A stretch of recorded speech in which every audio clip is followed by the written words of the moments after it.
Okay, so we are trying to write a sensible list lookup function, and we saw that this one, which just takes a list and a position, is promising too much because we couldn't actually finish this case. This one, which is something you probably should write in Haskell, but which is not in the Haskell standard library for some reason, is okay. You can finish it, but it's a bit of a nuisance to use because you have this maybe in the output type, so you don't really know that you're going to get something back. So let's try to think outside of the box and see what the problem is. The problem is that we don't have any connection between this position and this list, right? Even though this is supposed to be a position into the list. So the great thing about Agda's type system is that it's so expressive that we can actually make this connection clear in the type so that we can write the right things. So let's see if we can do what we have to do to make this happen. So I'm going to copy this, and then let's modify it a bit. So instead of just saying that it's a list, we need to know the length of this list. So I'm going to change this to some type which I'm going to call list of length, and then we have to go back and see if we can make these things. So it's a list of some length n. I'm going to just universally quantify over this n, and then I want this natural number not to just be any natural number, but a natural number smaller than n. Right. So if only we could make these two types, then we can get rid of this maybe. That's the point, right? So let's see if we can define these things. So the data of list of length. Okay, I'm going to swap these arguments around because the a I can keep a parameter, but the n is going to vary for different lists, right? So that one moves to the right of the colon. So given a natural number, we can return a set of lists of that length. Okay, and then all we have to do when we declare this thing is we take the usual definition of lists.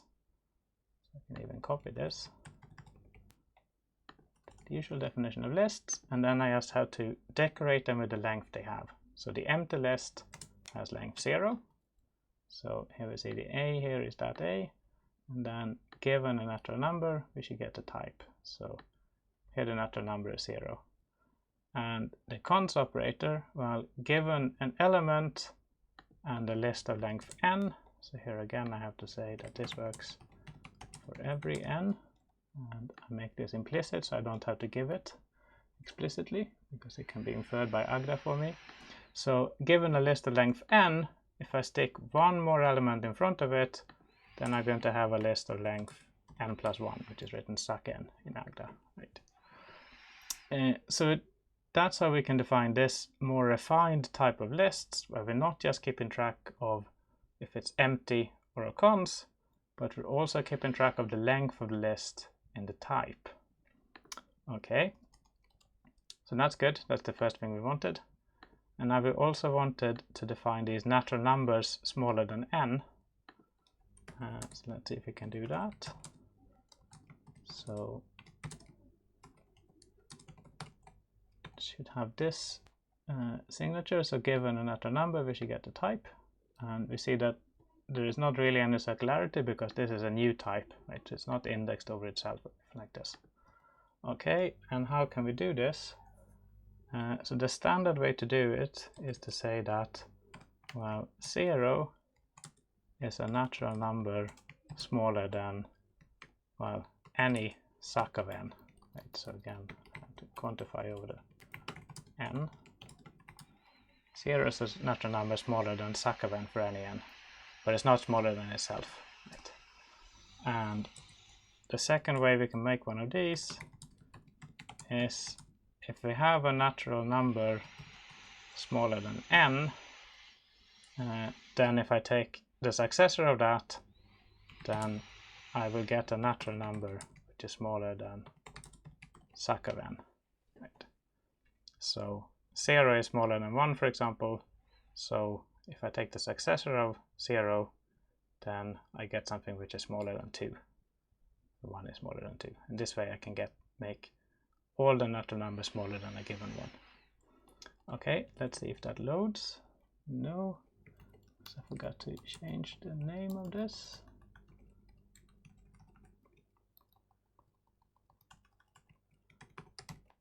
Okay, so that loads, but it's complaining that we haven't given an implementation for this function yet, which is fair enough. So that's what we're going to do next. Okay, so I'll just say it's a question mark so far. Okay, and now we try to do it the same way we did before, right? So we pattern match on the x's. Oh, and now something interesting happened, right? So before we were given 2 cases, but here we're only given 1 case. We're not even asked to consider what happens if the x's is the empty list. But it might actually be helpful to see what happens. So let's put in this case manually. So let's look what we have here. So here we have the empty list, and we have a position n, which is a natural number which is smaller than 0. So, but if we look at the definition of the natural numbers smaller than k here, we see that all constructors target something which is a successor, right? So there is actually no way that we can produce a natural number smaller than 0.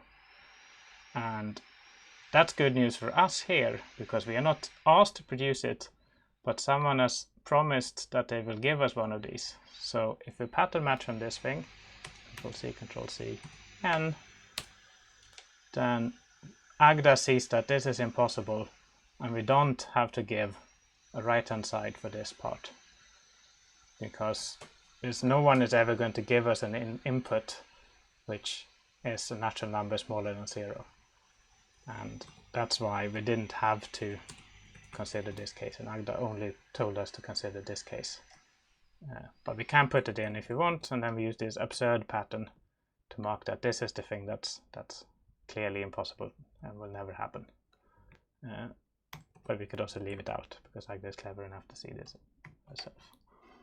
Okay, so then we just have to consider this case. And again, what can we do? We have to pattern match on the n. That's because we don't have enough information yet to see if we want the x or something in the tail. So we pattern match on the n. Okay, and if it's 0, then we can return the x. And if it's a successor, then we see here how things line up very nicely, because this x's here is the list of length n for some n, and this n here is a natural number smaller than n for some n. So we can again peel off the x and the successor and make a recursive call, and things just work beautifully. Okay, so what we see happened here was something that happens a lot independently type programming, where instead of having to admit failure at some points where we couldn't produce what we wanted, and okay, we could at least be upfront about this failure by putting a maybe here, we could also refine the things that we are working with so that we don't have to consider the cases that we don't really want to consider. So by being more precise, saying that this is a list, not just any old list, but a list of length n, and look, there's a coincidence that the position we want is also smaller than this n, so we're not asking for the 7th element in the 2-element list, we're only asking for elements at position smaller than 7 in a 7-element list. Sorry, I think I messed that up. Then we can actually write the program that we really want to write. So this is a lot of the propaganda and the dogma of dependent type programming, and we're going to get a lot of practice doing these things in the future. But let me just do one more thing, just not to confuse you. So here I call this list of length, but